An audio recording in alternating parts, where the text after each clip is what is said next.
या ज्ञानयज्ञामध्ये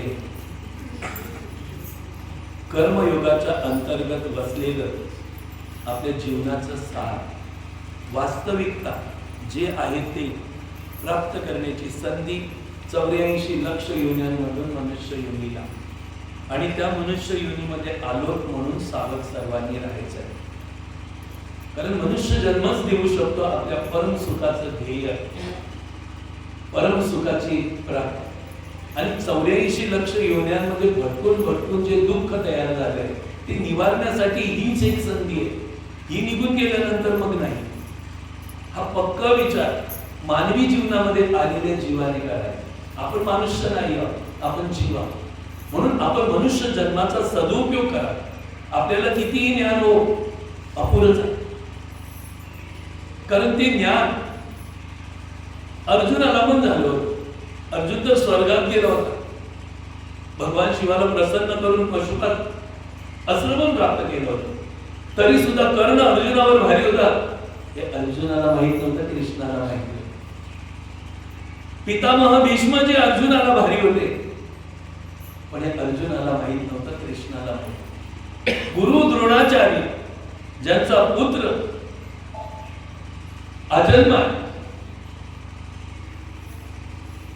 तो मरणारच नाही अशा पुत्राला जन्म देणारे गुरु द्रोणाचार्य त्या अर्जुनाला अजय होते, पण अर्जुनाला माहित नव्हतं, कृष्णाला माहित. आता तुम्हा आम्हाला जे काय प्राप्त झालंय त्याचा अहंकार करू नये. कारण आपल्यामध्ये काय ते आपल्याला माहिती नाही, भगवान श्रीकृष्णांना माहिती. कोणत्याही गोष्टीचा अहंकार करू नये, कोणत्याही गोष्टीचा अभिमान करू नये, कोणत्याही गोष्टीचं धराई करू नये. जे होतंय होऊन चालतंय माझ्या परमेश्वराचं आहे, परमेश्वरामध्ये होते. वाहून घ्या देवा. कर्मगती आपल्या हातात ठेवू नका, भगवंताच्या हातात द्या. हे समजावून सांगणारा आहे श्रीमद भगवद्गीतेचा 3रा अध्याय. या 3ऱ्या अध्यायाला भगवंतानी सांगण्यासाठी आरंभ केला त्या अर्जुनाच्या 2 श्लोकाच्या प्रश्नाखाली. पण अर्जुनाचे 2 प्रश्न निर्माण होण्याच्या मागे 2ऱ्या अध्यायाच्या 54व्या श्लोकापासून ते 72 श्लोकापर्यंत 18 या श्लोकामध्ये भगवंताने अर्जुनाला स्थिर बुद्धी योगाचं लक्षण सांगितलं होतं. म्हणजे ज्ञानयोग सांगितलं होता, ज्ञानयोग प्राप्त करणाऱ्या योगाचंही लक्षण सांगितलं होतं. मग अर्जुनामध्ये शंका निर्माण झाली. शंका निर्माण होण्याचं कारण, द्विधा निर्माण होण्याचं कारण, एक ठिकाणी भगवान श्रीकृष्ण अर्जुनाला सांगतात युद्ध कर म्हणजे कर्म कर, आणि एक ठिकाणी सांगतात स्थिर बुद्धी ज्ञान योगाचं लक्षण म्हणजे ज्ञानयोग. मग ज्ञानयोग सांगतात, मग कर्म करायला का लावतात? मग कर्मापेक्षा ज्ञान श्रेष्ठ आहे तर मी ज्ञानच घेतो ना. म्हणून अशा या अर्जुनाच्या द्विधा शंकेचं निर्मिती 3ऱ्या अध्यायामध्ये झाले, आणि त्याचं निवारणही भगवंताने 3ऱ्या अध्यायामध्ये करण्याचा प्रयत्न केलाय. निवारण झालं नाही. त्या प्रयत्नाला भगवंताला 11व्या अध्यायापर्यंत जावं लागलं. तेव्हा अर्जुनाला कळलं मी करता नाही, भगवंत करताय. आता तुम आम्हाला कधी कळेल? श्रीमद भगवद्गीतेच्या 11व्या अध्यायापर्यंत जर मन लावून अर्जुना सारखं श्रवण करू तेव्हा कळेल मी करता नाही, भगवंत करताय. परंतु हा मनुष्य जन्म ज्ञान घेण्यासाठी आहे, अपमान सहन करण्यासाठी आहे, अभिमान निर्मूलन करण्यासाठी आहे, निरअहंकार राहण्यासाठी आहे. आणि जे जे आहे, जे होतं आहे आणि राहील, जे आलंय आणि जाईल, जे मिळालंय आणि नष्ट होईल, ते सगळं परमेश्वराचंच आहे, होतं आणि राहील. हा भाव आपल्याला जागृत करायला 11व्या श्लोकापर्यंत, 11व्या अध्यायापर्यंत जावं लागेल. तिथपर्यंत तुम्हाला हे ज्ञान उपस्थितीतून श्रवण करावं लागेल. जसं आपल्या बालकांना आपण शाळेमध्ये पाठवतो तर प्रत्येक दिवसाला गुरुजन विषय वेगळे घेतात, म्हणून त्या वेगवेगळ्या विषयांना श्रवण करून त्याचं ज्ञान घेऊन परीक्षेमध्ये उत्तीर्ण होण्यासाठी आपण आपल्या पुत्राला शाळेची संपूर्ण हजेरी देतो. एकही एकही दिवस त्याला खाड्या करायला लावत नाही. लावता का? का नेतो? मग मला सांगा, आता आपल्या जीवनाचं सार समजून घ्यायचंय स्टेप बाय स्टेप, दिवसेंदिवस. तर प्रत्येक रविवारी उपस्थिती द्यावी लागेल का दांडी म्हणावी लागेल? हे तुम्ही म्हणा, मी तुम्हाला बोलतो असं नाही. हे समजून घ्या, ज्ञान घेण्याची जागा आहे. आणि ज्ञान देवाने द्यायला लावलंय. मी नाही, मी निमित्त आहे. भगवंतच देतोय. मला तर काय केलं? निमित्ताचं दरी. मला बघून तुम्ही सत्संगाची पुढ्या बांधा तर फसा, कृष्णाला बघून बांधाल तर सुटा. तर या 18 श्लोकामध्ये स्थिर बुद्धी योगाचं लक्षण सांगितलं होतं आणि त्यामध्ये अर्जुनाची गीता तयार झाली. आणि तिसऱ्या अध्यायामध्ये 2 श्लोकामध्ये अर्जुनाने आपले प्रश्न मांडले. आता ते काय आहे तिथे आपण लक्ष देऊया. हरि गोपाल राधे कृष्ण गोविंद गोविंद. हरि गोपाल राधे कृष्ण गोविंद गोविंद. हरि गोपाल राधे कृष्ण गोविंद गोविंद. हरि गोपाल राधे कृष्ण गोविंद गोविंद. कृष्ण गोविंद गोविंद श्याम गोविंद गोविंद.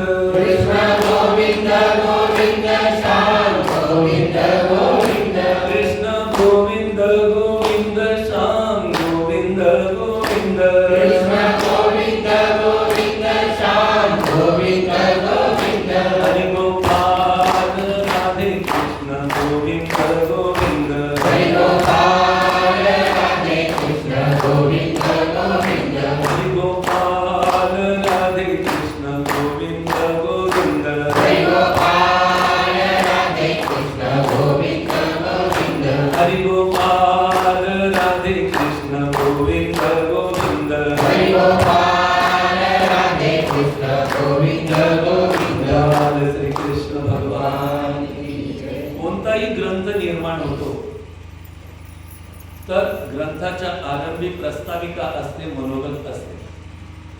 तसा हा अध्याय सुरू होण्याच्या अगोदर भगवंताचं मनोगत असते आणि ते मनोगत तुम्ही ऐकलं गेल्या रविवारी सुद्धा आणि थोडक्यात आता सुद्धा. आणि आता अर्जुनाचा काय प्रश्न आहे त्याकडे आपणही लक्ष देऊ आणि भगवंतही लक्ष देतात. आणि लक्ष देऊन ऐकून भगवंताला पुढचं ज्ञान भगवंत त्याला सांगतात. तर येथे अर्जुनाचा प्रश्न आहे. अर्जुन उवाच जायसी चेत कर्मणस्ते मता बुद्धी जनार्दन तन्किं कर्माणि घोरे मां नियोजयसि केशव. अर्जुन भगवंताकडे असं म्हणतो की हे परमेश्वरा, हे सच्चिदानंदा, हे जनार्दन, जर तुम्हाला कर्माहून ज्ञान श्रेष्ठ वाटते म्हणजे वाटते तर मग मला हे केशवा या भयंकर कर्म करण्याच्या बाबतीत प्रवृत्त का करता की युद्ध कर कर्म कर. ज्ञान श्रेष्ठ आहे तर मी ज्ञान घेतो आणि सोडून देतो. तुम्हाला पण असंच वाटतं. किती हे कर्म डेंजर आहे. हे करायचं ते करायचं, एवढं करायचं तेवढं करायचं, करतच राहायचं मरेपर्यंत. कर्माच्या इच्छा संपतच नाही, कर्माच्या फलाच्या इच्छा संपत नाही. केव्हा कळते? जेव्हा खाटल्यात शेवटचा श्वास घेतो तेव्हा कळते माझं जीवन फुकट गेलं. ज्यासाठी मी तडपलो त्या वस्तू आणि होतं तर वेगळंच, त्यासाठी मी काहीच नाही केलं. हे कधी कळणार आहे तुम्हाला? मृत्यूच्या दिवशी किंवा मृत्यू येण्याच्या थोड्याशा कालाच्या अगोदर सगळं उभं राहतं. आपल्या चुका पहिला उभ्या राहतात. योग्यता कमी आहे तर चुका उभ्या राहतात. योग्यता जास्त आहे तर चुका कमी होतात, तर योग्यता उभी राहते. मृत्यूच्या दिवशी केलेलं कर्म आवरण तयार होती. कोणती आवरणं आपले रक्षण करतात आणि कोणती आवरणं आपला नाश करतात चुकांची आवरण आपला नाश करतात आणि योग्यतेची आवरण कर्म केले ते आपलं रक्षण करतात. म्हणून जीवनामध्ये 92 कोटी श्वासोश्वासात जास्तीत जास्त योग्यता आपली निर्माण झाली पाहिजे. कर्म करताना भगवान श्रीकृष्णांनी जसं सांगितलंय तसंच केलं पाहिजे. कारण हे जगत तर आपलं नाहीच आहे, कुटुंबही आपलं नाही, गावही आपला नाही, देहही आपला नाही. देहातून निर्माण आपण करतो ते वस्तूही आपल्या बरोबर येणार नाहीये, पण कर्माची आवरण आपल्याला घेऊन जाणार आहे. कर्माची आवरण, जी आवरण आहे, कर्म करून आवरण तयार होते, ती आवरण आपल्याला घेऊन जाणार. जसं एखाद्या दारूचा अड्डा असतो तर त्या दारू पिणाऱ्या माणसांच्या आजूबाजूला आवरण असतात. एखादा मनुष्य रस्त्यातून चालतो तेव्हा त्याला ती दारूचा अड्डा दिसतो, लगेच तळमळ येते, एक छटकी घेऊन जातो. हे तर दारुड्याचं सांगितलं, आता तुमचं आमचं सांग. तुम्ही आम्ही पक्के 1 नंबरचे खादोडे. रस्त्याला चालताना मिठाईचं दुकान असते, लगेच मिठाई. फलांचं दुकान असते, लगेच फलाई. कधी पदार्थांचं दुकान असते, आपल्याला आवडणारे पदार्थ लगेच आपण घ्यायला वळतो की नाही, वळतो की नाही, वळतो की नाही, हो का नाही? का? ती जर फळ वस्तू नसत्या तर आपण सरळ घरात आलो असतो, पण दिसल्या त्याची आवरण लगेच आपल्याला खेचतात आणि त्या आवरणामध्ये गेल्यावर त्या वस्तू आपण घेतो. तशी जी आपण कर्म करतो त्याची आवरण तयार होतात आणि त्याच्यातून जीवात्मा तयार निघून जातो. पण जीवात्म्याला जाताना याद सुंदर पाहिजे तर त्याची आवरण सुंदर पाहिजे. आणि जर त्या जीवात्म्याला दुःख नको, आवरण सुंदर कर. आणि आवरण सुंदर नसतील तर जीवात्मा दुःख गतीला जातो. आणि ती आवरण कोणत्या कर्माने सुंदर करायची याच बाबतीत भगवान श्रीकृष्ण आता पुढे सांगणार. अर्जुनाचे 2 श्लोक आहेत. दुसऱ्या श्लोकामध्ये भगवान श्रीकृष्णांना अर्जुन म्हणतात,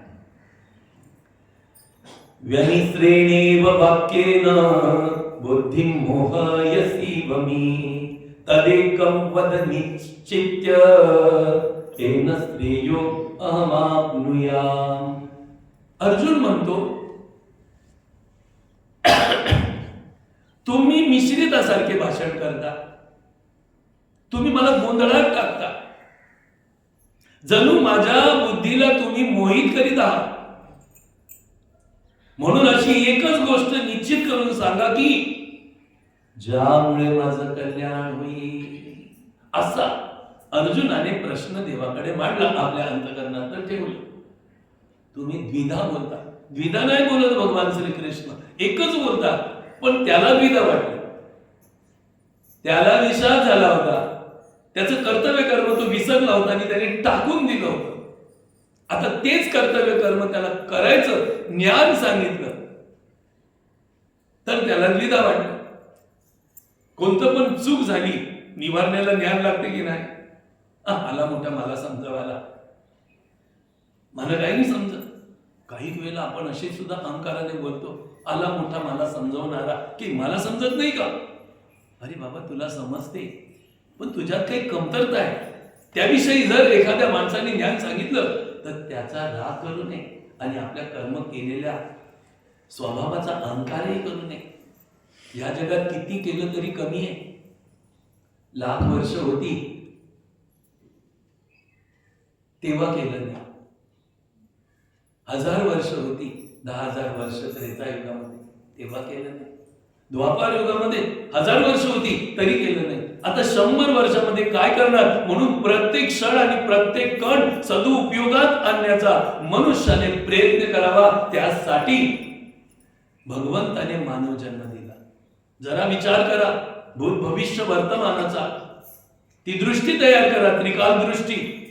तेव्हा आपल्याला कळेल की आपण किती कमजोर आहोत, आपल्याला किती कमी वेळ दिलाय आणि या वेळेमध्ये आपल्याला आपलं हित साधवायचं आहे. अगोदर आपण फार स्लो दुर्लक्ष करीत आलो. आता जर या 100 वर्षाच्या मध्ये 92 कोटी श्वासोश्वासात विचार नाही केला तर आता पुढे भयानक अवस्थेला आपण जाऊ. आजही हजारो रोगांनी आपल्याला जखडलेला आहे. शरीराचे, मनाचे, विचाराचे, परिस्थितीचे, कुटुंबाचे सर्व भयानक यातनाच तर आज आपण भोगतोय. भूतकाळात भोगत होतो आणि भविष्यात पण त्या काही निघणार नाही, नवीन नवीन रूप धारण करणार. एखादी सून म्हणते मला सासू सासरे नको, फक्त नवरा मस्त असं मस्त आम्ही दोघ जण आनंदित राहू. तिला माहिती नाही तू सासू सासऱ्यांना घेऊन संसार करण्याचं नाकारते. तुला स्वाभाविक स्वतःच सुख पाहिजे.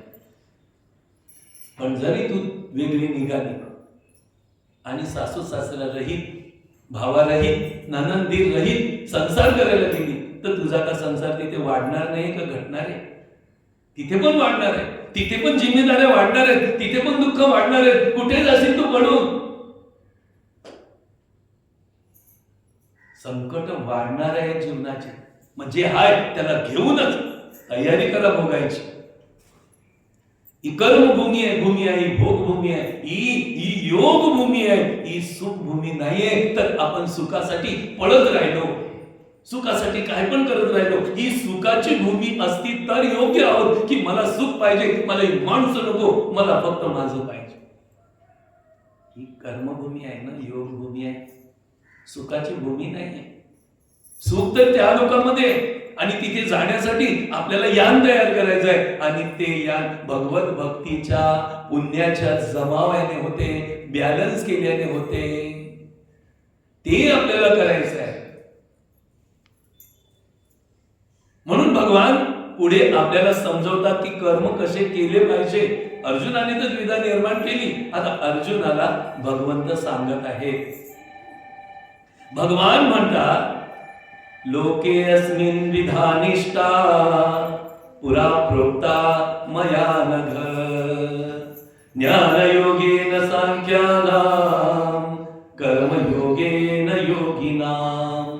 भगवान सांगतात अरे निष्पापा. पहिला अर्जुनाला काय सांगितलं? काय सांगितलं? निष्पाप. अर्जुनाला गीता सांगायला सुरुवात केली का तो निष्पाप होता, त्याच्याकडे पाप नव्हतं, म्हणून त्याला समजलं. आता तुम्हा आम्हाला समजत नाही तर कोणाला कोसू नका. आपण केलेल्या पातकांना कोसा. पातक जोपर्यंत आहेत आणि करीत आहोत तिथपर्यंत गीता समजणारच नाही. आणि गीता समजली नाही का ती ज्ञान अवघड आहे असं पण मानू नका, सोपं आहे.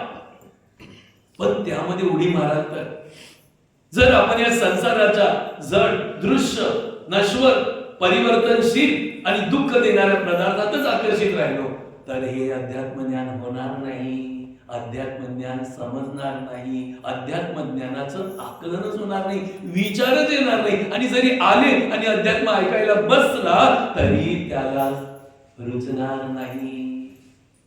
सांगा, तुमच्या मुलांना तुम्ही शाळेत पाठवता, पण मुलांनी जर खेळ सोडले नाही, आळस सोडला नाही, झोप सोडली नाही तर शाळेत जरी पाठवून तुमचा मुलगा पास होईल का?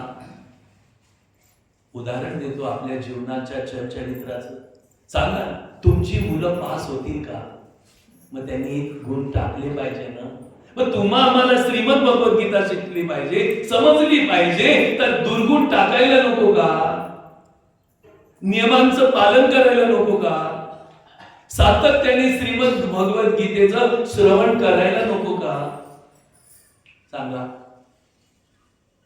सत्संगाचे नियम पाळायला नको का?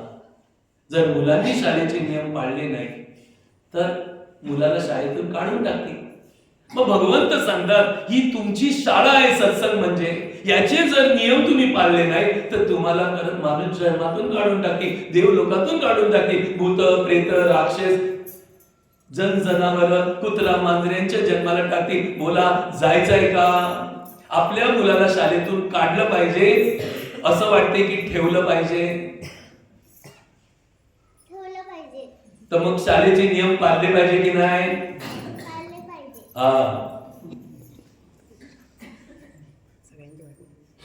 मग आता सांगा, तुम्हाला देवाकडे जायला देवलोकात ठेवलं पाहिजे का काढलं पाहिजे? मग सत्संगाचे नियम ठोका टाकले.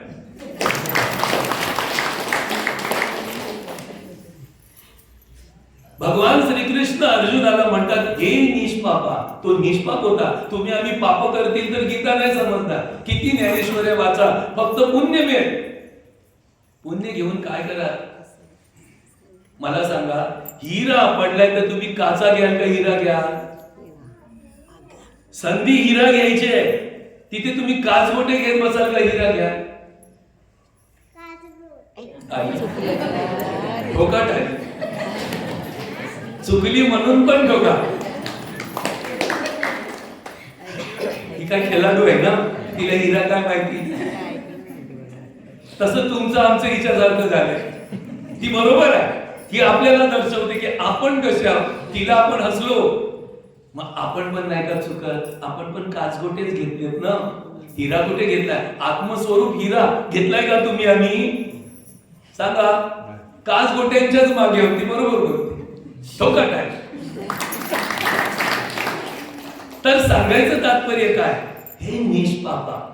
निष्पाप हा वाक्य फार महत्वाचा आहे. गीता तेव्हा समजेल. भगवान श्रीकृष्ण सांगतात निष्पाप. निष्पाप व्यक्तीला समजून पाप सोडून द्या. पाप करायचं थांबवा. पापांवर अंकुश लावा, तर आपण पुढे जिंकू, नाहीतर हरून जाऊ. परत पाप म्हणजे काय हा शोध घेतला पाहिजे. माहितीये, पापाचा बाप कोण? त्याच्यापासून निर्माण झालाय तो पापाचा बाप आहे. कोण आहे तो? असेल तर पाप तयारच होती. पापांचा बाप आहे, पाप तयारच होती. त्या बापाला मारा. त्या पापांचा बाप आहे लोभ. तो कसा हैराण करतो, मोठं नुकसान करतो. पण तुम्हाला वाटते फायदा होते, फायदा होते, फायदा होते, फायदा होते. पण तो एकदम मोठं नुकसान नंतर करणार आहे. तो पहिला थोडं थोडं थोडं थोडं करता करता दे दे दे दे आणि मग एकदम घावलाय.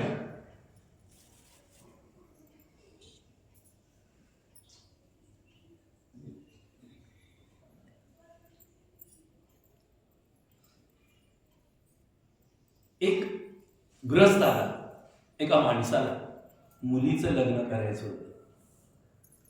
म्हणून तो एका सावकाराकडे भांडी मागायला गेला. कथेवर लक्ष द्या. ही कथा गोष्ट समजू नका, जीवनाचा सार आहे. सिद्धांत समजवणार आहे. सिद्धांत हे आपलं जीवन आहे, दृष्टांत आपलं जीवन नाही. दृष्टांत सिद्धांत समजण्यासाठी असतो. मजा नका घेऊ, थोडी शिक्षा पण याच्यातून घ्या. तो ग्रस्त सावकाराकडे भांडी घेण्यासाठी गेला. सावकाराला सांगितलं, माझ्या मुलीचं लग्न आहे, तुम्ही तर तुमच्याकडे भरपूर भांडी आहे, मला काही भांडी द्या. तर सावकार सांगतो, मी तुला भांडी देईन, पण मला जमानत पाहिजे. म्हणजे काय सांगतात त्याला, जामीन पाहिजे. कोणीतरी. आता काय करायचं? सावकाराला पैसे पण द्यायचे, वरतून जामीन पण द्यायचा. जामीन कसा बसा बघितला, दिला आणि भांडी घेतली. हा मुलीचा बाप होता, तो जरा धूर्त होता. धूर्त म्हणजे शकुनी मामासारखा. अख्ख्या महाभारतात दुसरा नंबर धूर्त कोण आहे तर शकुनी. आणि पहिला कोण? कृष्ण. त्याला वाटतं मी कृष्णाला फसू शकतो. आणि मुद्दामूनच जेव्हा दुर्योधनाला सगळे 99 कौरव मारले होते आणि एकटाच दुर्योधन राहिला होता, तेव्हा गंधारीला अंगात आग आली होती. माझी सगळी मुलं मारली, एक तरी माझा पुत्र जिवंत पाहिजे, काय करावं? म्हणून भगवान व्यासांकडे गेले होते. व्यासांनी तिला, तुझी तपस्या फार मोठी आहे, तुझं तप कुठे जमलंय, त्या तत्वातून तुझ्या पोराला तू अमर करू शकते, जा. आता ती येऊन घरी विचार करायला लागली, माझं तप कुठे जमा झालं, कशाने जमा झालं. मग तिला नंतर कळलं की मी पट्टी बांधले ना, तपस्या इथून झाली. मग जर मी ही इथून तपस्या माझी झाली, हे फळ जर मी पुत्राला देईन तर पुत्र अमर होईल. पण भगवान व्यासांनी सांगितलं की तुझा पुत्र दुराचारी आहे, तुझं तप वाया जाईल, घालू नको त्या पुत्रासाठी तप, नंतर तुला दुःख भोगावं लागेल. तरी तिने ऐकलं नाही. म्हणे जाऊ दे, माझ्या पुत्राचं दुःख मला बघा, माझं पुण्य गेलं तरी चालेल, मला नरक मिळालं तरी चालेल, पण माझा पुत्र अमर झाला पाहिजे. असा मोह माणसाला फसवतो, तो मामाला पण फसवतो. आताच 3-4 दिवसा अगोदर एका महात्म्याची समाधी झाली. त्या महात्म्याचे बोल आले होते, व्हॉट्सअपवर आले होते की या जगात कोणी कोणाचं नाही, कोणाचा बाप नाही, कोणाची आई नाही, कोणाचा भाऊ नाही, कोणाची पत्नी नाही, कोणाचा पती नाही, कोणाची मुलं नाही, कोणता गाव नाही, कोणती संपत्ती नाही, कोणता आधार नाही. प्रारब्धामध्ये जसं कर्म झाले तसं त्याला कर्मामध्ये जन्माला ते कर्मभोग भोगायला पाठवले. बाप हे आपलं कर्मभोग आहे, आई हा कर्मभोग आहे, बहीण हा कर्मभोग आहे, भाऊ हा कर्मभोग आहे, पत्नी ही कर्मभोग आहे, पती ही कर्मभोग आहे, गाव, स्थिती, परिस्थिती हे सगळे आपले प्रारब्ध केलेल्या कर्माचं फल आहे. जेव्हा तो समजेल तेव्हा यामध्ये मोहित न होता कर्तव्य कर्म करून अर्जुनासारखा पार होईल. हे आपल्याला समजायचं आहे. पण हे जड ज्ञान आहे, लवकर नाही समजणार. याच्यासाठी सुद्धा ज्ञानामध्ये सातत्य लागेल. 1-2 दिवस सत्संग करून अशा गोष्टी समजत असत्या तर तुम्हाला सगळ्यांना कृष्ण तर रोज दिसला असता. मला सांगा, 1-2 दिवस शाळेमध्ये जाऊन वकील, इंजिनियर, सायंटिस्ट, डॉक्टर बनू शकतो का? बनू शकतो का? हो की नाही? झोपली. 1-2 दिवस, 1-2 आठवडे, 1-2 महिने, 1-2 वर्ष शाळेत जाऊन आपण वकील, इंजिनियर, डॉक्टर, सायंटिस्ट बनू शकत नाही. तर ते पद तर त्यांच्याही पेक्षा वरचं आहे. डॉक्टर पदाच्या वरती देवलोक आहे, इंजिनियरच्या वरती देवलोक आहे, सायंटिस्टच्याही वरती. सायंटिस्टने शोध लावून लावून ग्रहांपर्यंत पोहोचले.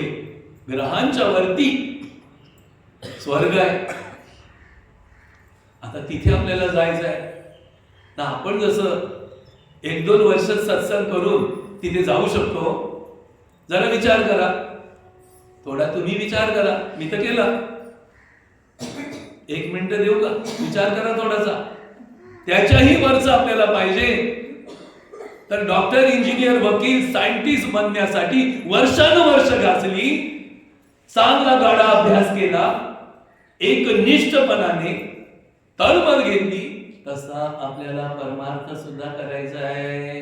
लाड याच्यामध्ये नाही. लाड असते तर संत रामदास महाराजांनी लंगोटी नसती नेसली. संत रामदास महाराजांनी जशी लंगोटी नेसली तशी आपल्या सदानंद बाबांनी पण लंगोटी नसती नेसली. किती कपडे जातात बाबांकडे, किती वस्तू जातात बाबांकडे, किती भारी भारी, पण बाबा त्याचं परिधान नाही करत आणि त्यांची लंगोटी सोडत नाही आणि त्यांच्या कपड्यांना पण सिलाई नाही.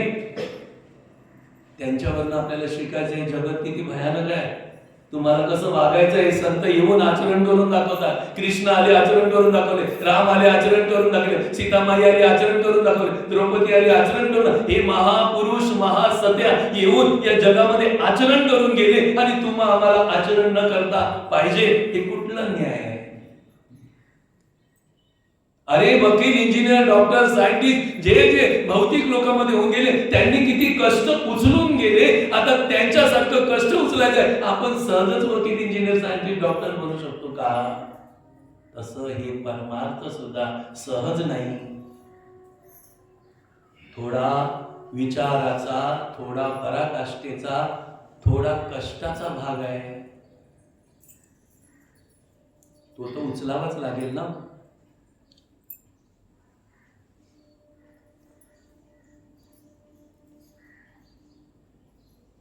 तर गांधारीनी आपली तपस्या दिली. त्या दृष्ट दुर्योधनासाठी आपली तप खलास केलं. पण त्यांनी शेवटी दृष्टता त्यांनी केली होती. एक मोठं पाप केलं होतं. तेच पाप त्याला नंतर अमरत्वातून मृत्यूकडे घेऊन गेले. एक पाप त्याचं मोठं झालं होतं. मोठ्या भावाची बायको आई असते. काय असते? आई. ती आई होती द्रौपदी त्याच्यासाठी.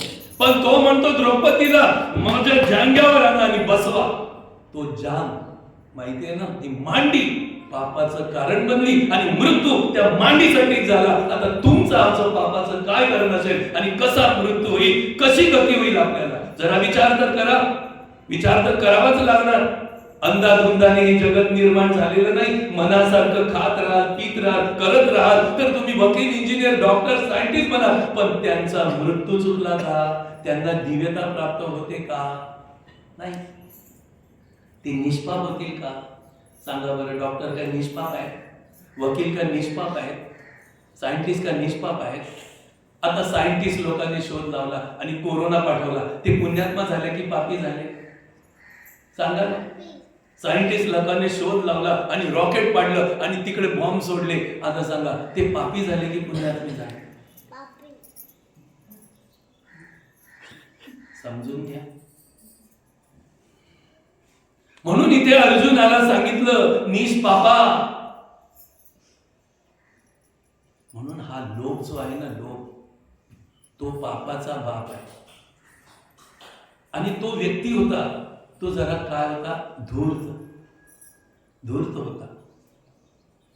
त्याने एकदा जामीन घेऊन भांडी घेतली, नंतर त्याने विचार केला.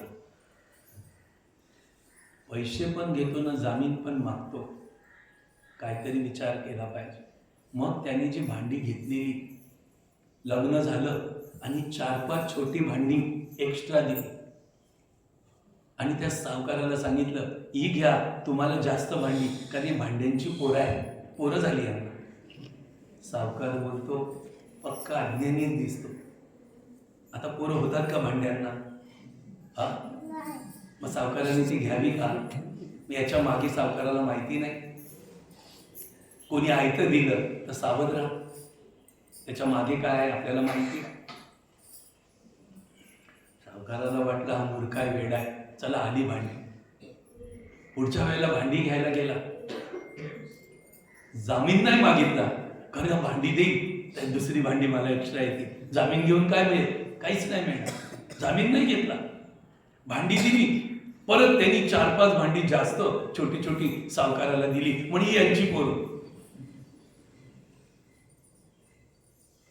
तिसऱ्या वेळेला तो धूर्त लग्न करणारा त्याच्याकडे गेला. सावकाराला सांगितलं या वेळेला मला फार मोठं काम करायचं आहे, मोठी स्थापना करायची.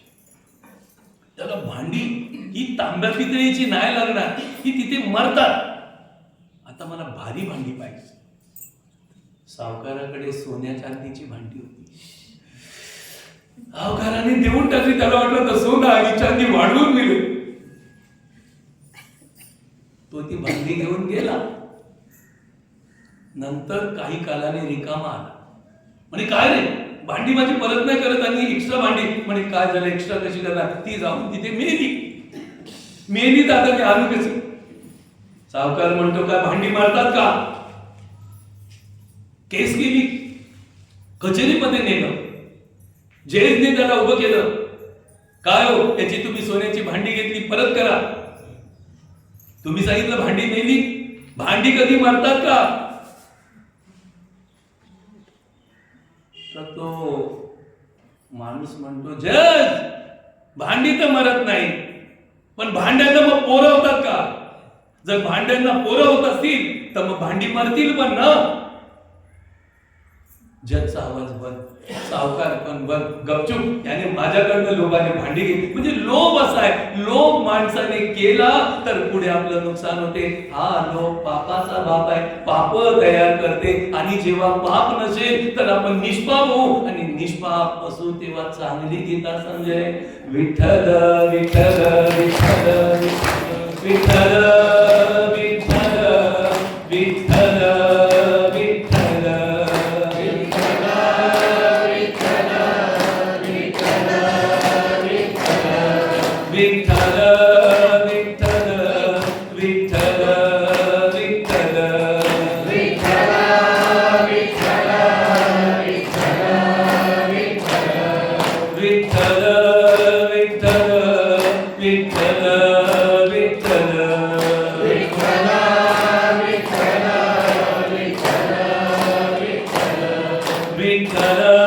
विठ्ठल विठ्ठल विठ्ठल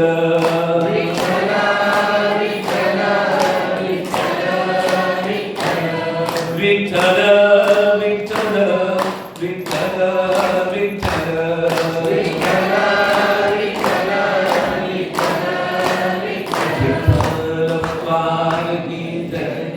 भगवान श्रीकृष्ण म्हणतात के निष्पाप या जगात दोन प्रकारची निष्ठा माझ्याकडून पूर्वी तुला सांगितली गेली, ती तुला नाही समजली. एक त्यातील सांख्य योग याची निष्ठा ज्ञान योग आहे. सांख्य योग म्हणजे आत्मयोग. ज्ञान योगाने मी तुला ही निष्ठा सांगितली. आणि त्यानंतर योगाची निष्ठा कर्मयोग आहे. म्हणजे जे आपण म्हणतो ना योगायोग, एक एक माणूस भेटतो एक एक, तर ती कर्म योगाची निष्ठा कर्मयोग आहे. अशा दोन निष्ठा मी तुला पूर्वी सांगितल्या. म्हणजे या दोन आणि पहिल्या अध्यायात दुसऱ्या अध्यायात सांगितलं. आता कोणत्या निष्ठेने सिद्धी कार्य स्वरूपता आपल्याला प्राप्त होते त्याचं भगवान पुढे तत्वज्ञान सांगतात. तिथे लक्ष द्यायचं आपल्याला सगळ्यांना. हे आपल्याला भगवान सांगतात, मी नाही, मी निमित्ताला आहे. लक्षात ठेवा, कृष्णदेवच हे ज्ञान सांगायला बसले इथे.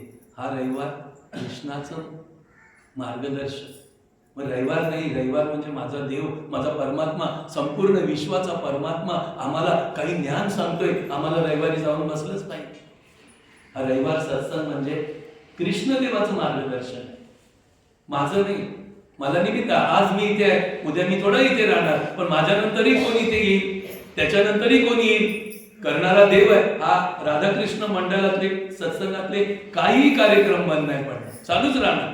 जसं कचरू बाबा गेले, हरिनारायण बाबा गेले, आम्ही पण जाणार. या गावात अनेक कार्यकर्ते आले, ते गेले, दुसरे आले, ते गेले, तिसरे येतील. मंदिर बंद नाही पडणार, मंदिरातलं कार्य बंद नाही पडणार. हा तुम्ही आम्ही जात येत राहू. जात येत राहण्याचा अहंकार का करता की आम्ही करणारे, मी का करू की मी सांगणारा. कृष्णच सांगतात. हे तुम्हाला समजलं तर फार बरं होईल. मग तुम्ही जरी पण एक दांडी मारणार नाही की माझा परमात्मा मला रविवारी समजवतोय, मला ऐकायला जायलाच पाहिजे. सांगा, मुलाने वडिलांचं नाही ऐकलं तर मुलगा पुढे जाईल का मागे राहील? कारण तो मुलगा लहान आहे. समज कोणाला बापाला, बापाचं तो मुलगा ऐकणार नाही तर मुलाचं पतन नाही. म्हणून बापाचं मुलाने ऐकावं. तसा परमपिता परमात्मा आणि आपण त्याची सगळी मुलं जर त्या परमात्म्याचं आपण ऐकणार नाही तर आपलं पतन होईल का रक्षण होईल? सहज आहे. त्या बाळाला समजते, तुम्हाला पण समजलं पाहिजे. समजते ना? हो बोला. हो. मग दांड्या मारा रविवारी, फोटो काढतो सगळ्यांचे, कोण कोण उपस्थित होतं, पुढच्या रविवारी हात का नाही बघतो. राम बोला. तर भगवान सांगतात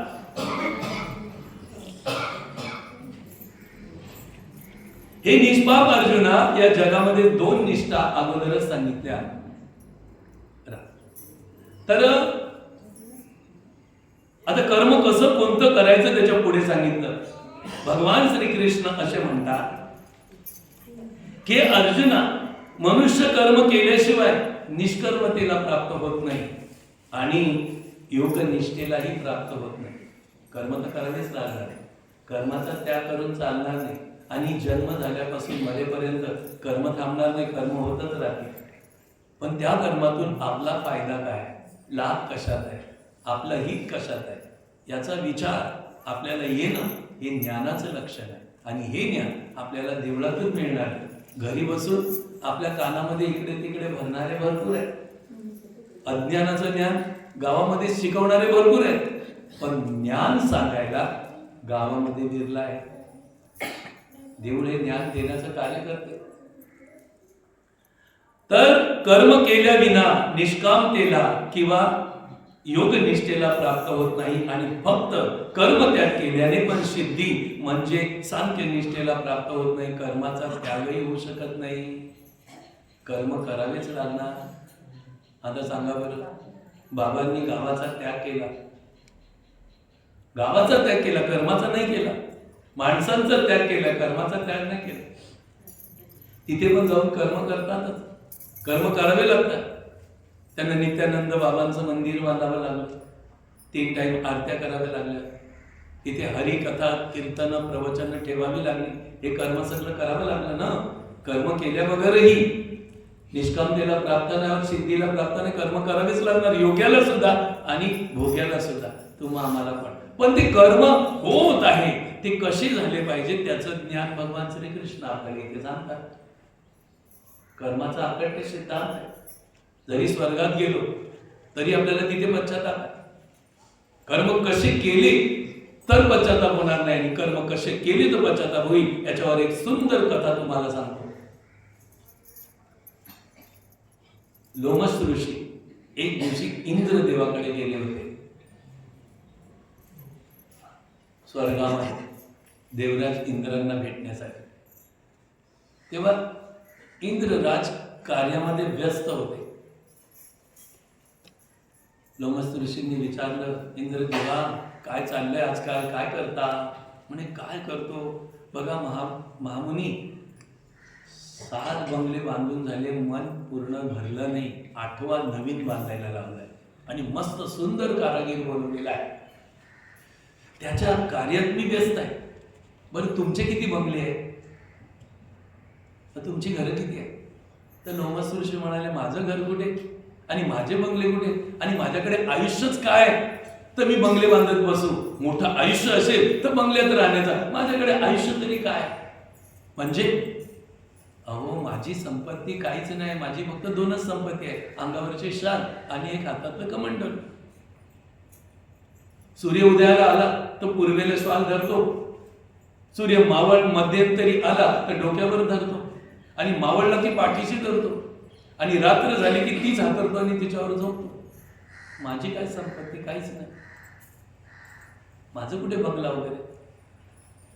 आणि कमंडलूचा वापर मी असा करतो, बाहेर दिशेला जाताना पण त्याचा वापर करतो, घासून धुतो आणि मग त्याच्यातूनच पाणी पितो. माझी काय संपत्ती, आणि मी राहणार तरी किती दिवस आहे, माझं काय आयुष्य?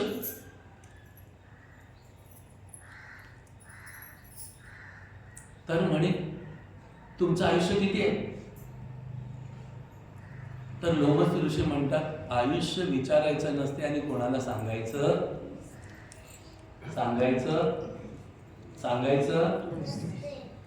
सांगू नका. मी औरा मोठा झालाय, मग 72 वर्ष, मग 70 वर्ष, गपचूप राहा. कोणी विचारलं तरी सुद्धा बाबा विचारू नको रे, पण चल सांगतो, मनाने खंत करा, आयुष्य सांगतात. आता बरीच माणसं मोठी झाली की सांगायला सुरुवात करतात आणि नुसते वाढदिवस करत बसतात, मोठे मोठे लावतात. आणि इथे लोमस ऋषी म्हणतात, आयुष्य कोणाला सांगायचं ना, आपण तो बोर्ड लावतो, आज मावा वाढदी. किती आपण अज्ञानी आहोत, किती आपण चूक करतोय, खऱ्याचा पता नाही, खोट्याला भाव, अख्खं जगत त्याच्यावर धावते, तर तुम्ही आम्ही का नाही धावणार? आणि जो कोणी हे आयुष्य सांगण्याचं बंद करेल आणि वाढदिवस बंद करेल, त्याला तर जगत वेडा सांगेल, म्हणून त्याला शान सांगावं म्हणतो करतो ना. कालच्या कथेमध्ये सहस्र मनुष्यानाम सहस्रेषु कंची ददती सिद्धये, 1000तून एखादा सिद्धीला जातो. 999 लोक अज्ञानी असतात. आता सांगा तुम्ही 999 लोकांचं ऐकाल का एकाचं ऐकाल? म्हणून आज इथे प्रकाश पडला. त्या एकाला तुम्ही टाकून देणार. 999 बरोबर आहे, ते चाललंय तेच करा, पण ते अज्ञानी एका सज्ञाने निवडायचं कोणी? सांगा. एक सिद्धीला गेला की नाही? सांगा या परिसरामध्ये केवढी लोक आहेत? जनसंख्या गणली तर तुंगारेश्वर महाराजांच्या पर्वतावर एकच गेला ना सिद्धीला.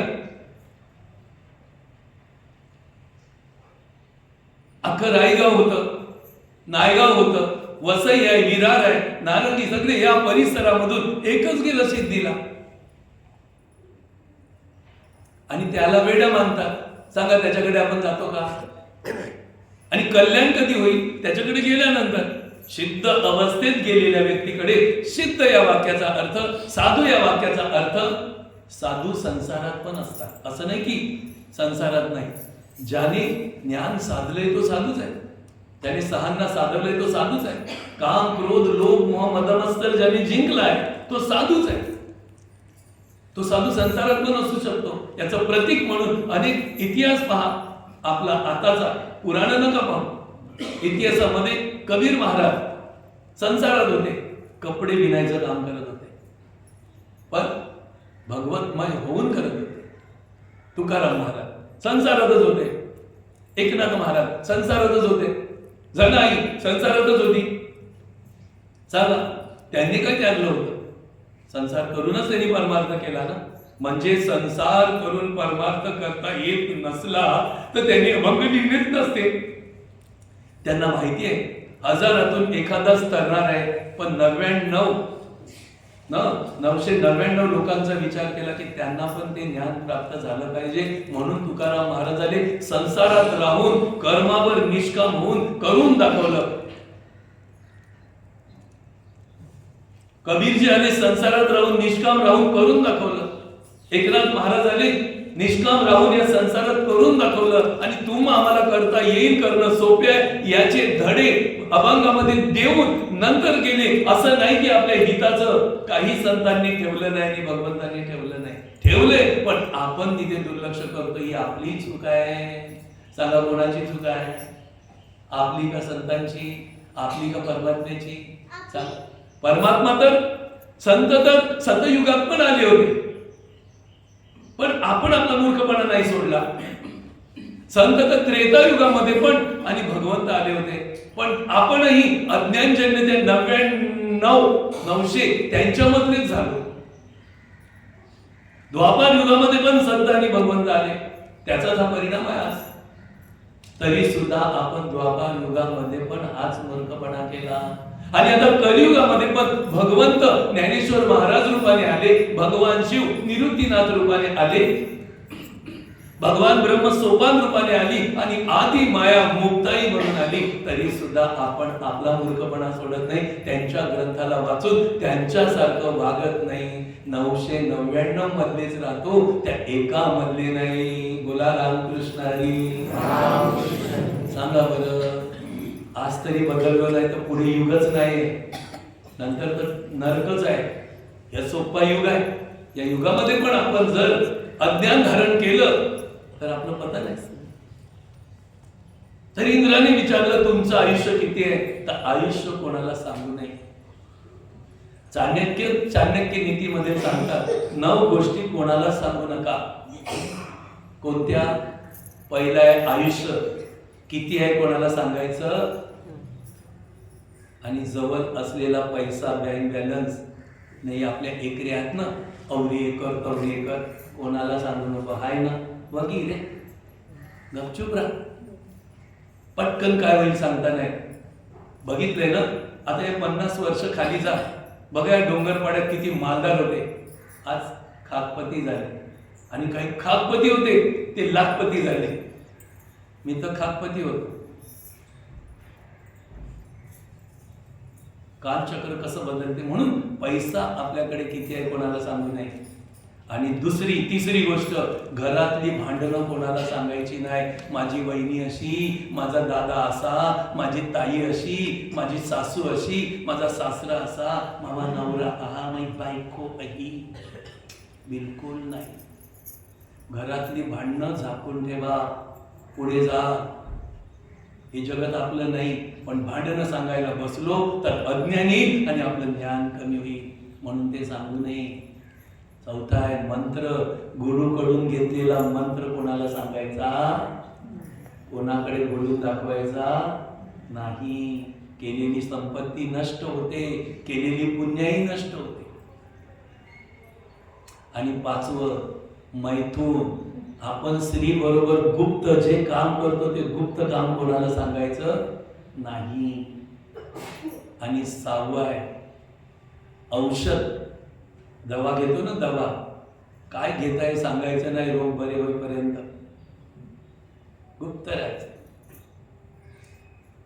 आणि 7वं आहे दान. दान देताना 10 ठिकाणी सांगत बसू नको, आता मी 1000 दिलं, तर 500 दिलं, त्याला चावल दिलं, त्याला तेल दिलं, अमका भंडारा मी दिला, बोलत बसू नका.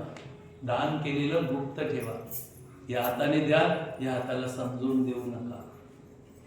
आणि 8वं आहे, कोणी मान केला तरी सांगू नका तिकडे गेलो त्यांनी किती माझा सत्कार केला, मान केला, चांगली माणसं आहे. आणि 9वं आहे अपमान. कोणी अपमान केला तरी 10 ठिकाणी सांगत बसू नका ना, हा ना, असेच ना.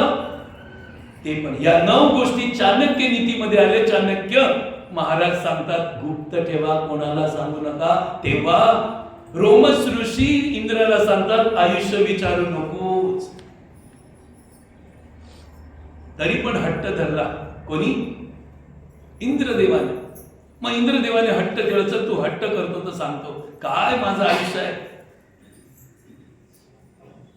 अरे महाराज इंद्र, माझ्या शरीरावर केस दिसतात का तुला? हा दिसतात ना. कुठे कुठे गळलेले दिसतात का? हा थोडे बहुत गळलेले दिसतात. आता ऐक, एक केस गळतो ना,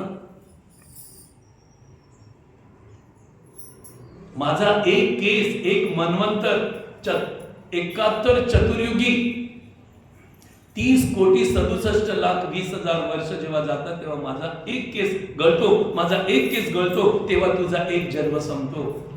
एक केसाला एक इंद्र येतो आणि जातो. एवढंच माझं आयुष्य आहे. इंद्रदेवाने डोक्याला हात मारला, यो तर माझा बापाचा बाप आहे, तरी सुद्धा नम्रता, आणि मी एवढा लहान, आणि मी 8वा बंगला बांधायला लावला. तुम्ही काय करायला? देव जाण काय आहे आपल्याकडे, कोणाला कळून देऊ नका. काय आहे ते कळून देऊ नका. या 9 गोष्टी गुप्त ठेवा. सरते शेवटी मग इंद्राला कळलं, लोमस ऋषींनी जी साधना केली ती मला आता साधना करायची आहे. लोमस ऋषी सांगतात इंद्रदेवा थांबा, इथे तुम्हाला साधना करता येणार नाही. तुम्ही केलेली पुण्य ही तुमची आता भोग योनी आहे, म्हणून तुम्हाला भोगायची आहे. ज्या दिवशी 0 होईल त्या दिवशी तुम्ही भूलोकात मनुष्य जन्माला जा आणि मग कर्म कसे करायचे ठरवा, तेव्हा तुम्हाला उत्तम प्राप्त होईल. आता त्या इंद्राला प्रतीक्षा करायची आणि आम्हाला सहजच मिळालंय, फक्त आपल्याला विचार करायचा आहे. रविवारी भगवान श्रीकृष्णाचं ज्ञान ऐकायचं का नाही ऐकायचं ठरवा. श्रीराम जय जय राम.